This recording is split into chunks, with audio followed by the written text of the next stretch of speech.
안녕하십니까. 시민의 총기 소유의 자유를 지지하는 권영필입니다. 오늘은 미국 총기 문화의 역사에 대해서 말씀드리고자 합니다. 미국 총기 문화의 유래에 대해서 한번 생각해 보기로 하죠. 신대륙 미국이 개척되어 이주가 시작될 즈음에 유럽 사회는 이미 총기가 보급되어 있었습니다. 개척민들은 신대륙의 척박한 땅에서 인디언이나 무장 강도로부터 자신과 가족을 보호하고 또 야생동물을 잡아 육류 섭취를 위해서 생활해야만 했습니다. 그렇기 때문에 자연히 총은 생활하는 데 중요한 수단이 되어 있었습니다. 신대륙의 이주는 영국 정부가 개척민을 도와주고 보호해 준 것이 아니라 개척민 스스로 총을 가지고 외부 위협으로부터 이겨나가야 했습니다. 즉 정착 초기부터 총기 문화는 미국 사회에 뿌리를 내리게 된 것이죠. 미국 식민지 이주가 점차로 확대돼 나가자 영국 정부는 신대륙 개척민에게 과도한 세금을 징수하고 그들을 착취했습니다. 정착민들의 불만은 점점 고조되어 갔고 그들은 각종 세법의 철폐를 요구하며 저항하였습니다. 이러자 영국군은 군사력을 앞세워 강압적으로 미국 식민지를 통치해 나가려고 했습니다. 1770년에 영국군이 보스턴에서 시위대에게 발포하여 5명이 죽는 사고가 발생했습니다. 이를 보스턴 학살 사건이라고 합니다. 여기에 대해서 식민지인들도 자기 방어를 위해서 무장할 권리가 필요하다고 생각을 하게 됩니다. 1774년 영국은 식민지의 무장 반란을 사전에 차단하고 강압적으로 통치하기 위해서 영국에서 미국으로 가는 총기 및 화약 등 무기 수출을 전면 금지시켰습니다. 그리고 식민지 정착민에게 무기 소유를 금지시켰고 가지고 있는 무기를 몰수하려고 했습니다. 이에 대해서 미국인들은 자유와 독립을 위해서 자발적으로 무장하고 민병대를 조직하였습니다. 미국인들은 개인의 무기 소유권이 영국의 전제 정치와 상비군에 대항하기 위한 정당한 권리라고 주장했습니다. 미국에는 군인들이 없었습니다. 그래서 자유로운 시민들로 구성된 민병대만이 조국의 안전과 개인의 자유를 보장하는 안전한 대책이라고 그들은 생각했습니다. 미국인들은 영국의 강압적인 통치에 반발하고 독립을 요구하며 자발적으로 무장하여 민병대를 조직하였습니다. 조국의 방어와 독립을 위해서 총을 들고 영국과 무력 항쟁을 벌였습니다. 1775년 영국군은 보스턴의 콩코드 지역에 혁명군에 많은 무기와 탄약이 저장되어 있다는 정보를 입수하고 그것을 탈취하기 위해 1000여 명에 이르는 병력을 파견하게 됩니다. 그래서 영국 군대와 식민지 민병대는 콩코드 지역에 들어가는 렉싱턴이라는 지역에서 무력 충돌이 일어나게 됩니다. 이것으로 인해서 미국의 독립전쟁이 발발하게 됩니다. 식민지 대표들은 각 주의 민병대를 통합하여 미 대륙 연합군을 결성합니다. 그리고 혁명군은 1776년 독립을 선언하고 영국군에 대해서 무력 항쟁을 본격적으로 벌이게 됩니다. 이 독립전쟁은 5년여간 지속되었는데요. 1781년 버지니아 요크타운 전투에서 미국 혁명군이 영국군을 대파하여 결정적 승리를 갖게 됩니다. 이것으로 인해서 미국은 독립전쟁에서 승리하게 됩니다. 그리고 1783년 영국은 공식적으로 미국의 독립을 인정하게 됩니다. 미국 건국의 아버지들은 동부의 13개 주를 통합하여 연방정부를 세우기로 합의하였습니다. 건국의 아버지라는 것은 미국의 초기 5명의 대통령을 포함하여 독립선언에 참여한 정치인을 얘기합니다. 1787년 미국 헌법이 제정되고 새 정부가 출범하게 됩니다. 이때 미국인들은 과거 영국 정부로부터 받았던 독재와 폭정의 악몽을 떠올리면서 새로 구성될 연방정부와 상비군이 국민의 기본권을 억압하지 않을까 우려하였습니다. 그래서 그들은 연방정부로부터 국민의 자유와 기본권을 보장받기를 요구하였습니다. 독재로부터 개인의 자유와 기본권을 보장받을 수 있는 대비책으로 국민의 자발적으로 무장된 민병대가 독립 이후에도 계속 유지되어야 한다. 즉 무기 소유의 자유를 그들은 요구하였습니다.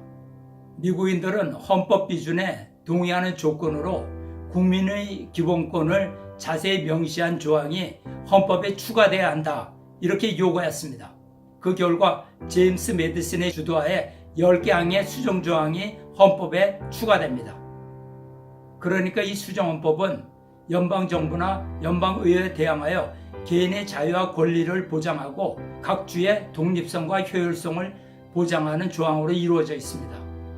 수정헌법 제1조는 종교, 언론 및 출판의 자유와 집회와 청원의 권리, 2조는 개인의 무기 소유와 휴대의 권리입니다. 수정헌법 제1조부터 10조까지는 국민의 기본권을 세세하게 명시하여 이를 미국의 권리장전이라고 부르고 있습니다. 수정헌법에는 개인의 권익이 정부보다 우선한다는 정신을 담고 있습니다. 따라서 미국에서 총기 소유가 합법화된 가장 중요한 요인은 개인의 무기 소유권을 합법화한 수정헌법 2조가 있기 때문입니다.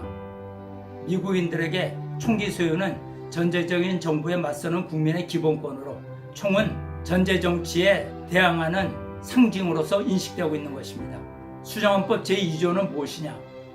규율을 갖춘 민병대는 자유로운 주정부의 안보에 필요하므로 무기를 소유하고 휴대할 수 있는 국민의 권리가 침해받아서는 안 된다. 이렇게 규정하고 있습니다. 강력한 중앙정부와 상비군이 국민의 자유를 위협할 수 있기 때문에 시민의 총기 소유와 휴대는 정부의 폭정에 맞서는 국민의 기본권이자 연방정부로부터 각 주의 독립성과 효율성을 보장하는 권리로 인정되고 있는 것입니다. 이러한 전통이 200년이 넘도록 미국 정신을 이끌고 오고 있는 것입니다.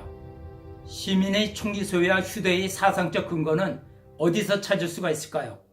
우리는 미국 건국의 아버지들의 어록을 통해서 들여다볼 수가 있습니다.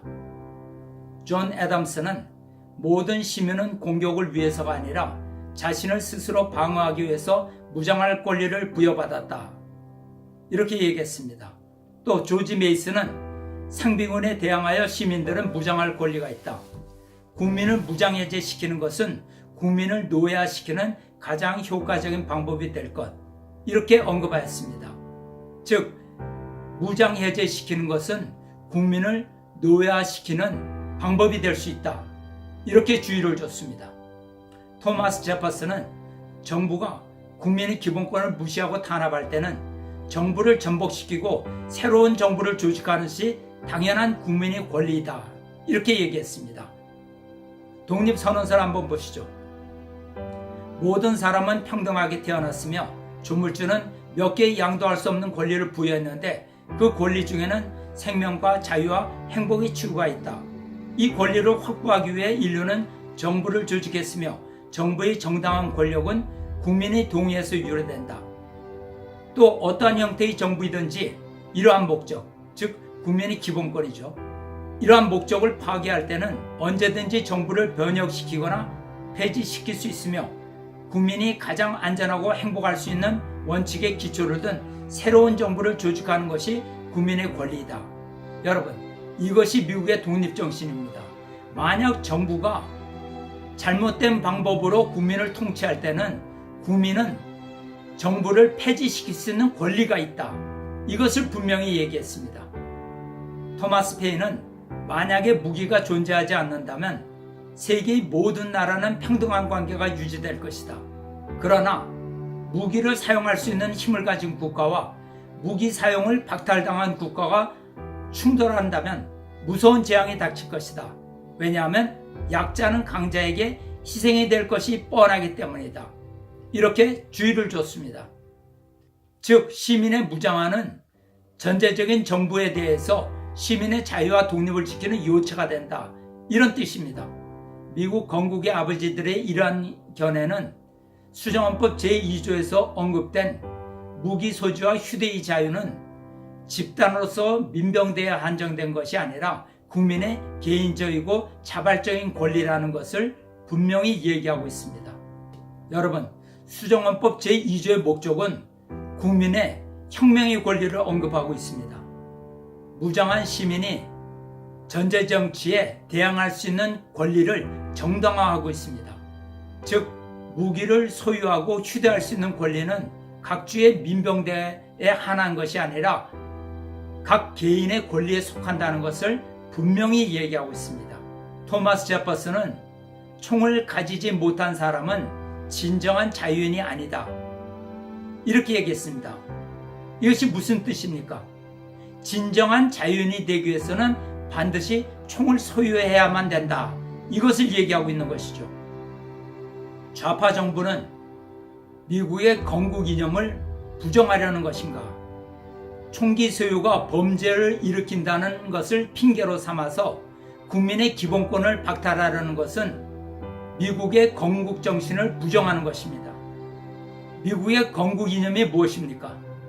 첫째, 개인의 무기 소유권은 정부의 전제 정치와 상비군에 대항하기 위한 시민의 권리에서 유래되었다. 둘째, 자유로운 시민들로 구성된 민병대만이 조국의 안전과 시민의 자유를 지킬 수 있는 가장 안전한 장치이다.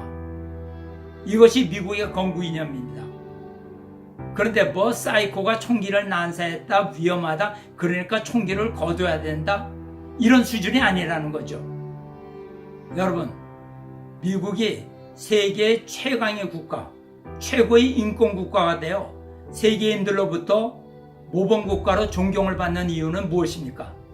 그것은 미국의 건국의 아버지들이 기초한 국민의 기본권이 우선시되는 나라이기 때문입니다. 인간은 평등하게 태어났으며 하나님은 인간에게 양도할 수 없는 권리를 부여하셨는데 생명과 자유와 행복의 추구의 권리이다.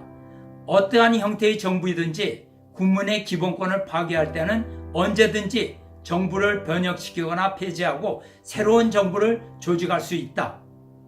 이것이 미국이 최고의 인권국가가 된 이유입니다. 정부가 인권을 부여하는 것이 아닙니다. 정부가 시민에게 인권을 혜택으로 주는 것이 아니죠. 인권은 정부의 선물이 아닙니다. 인권은 오직 하나님으로부터 부여받은 권리입니다.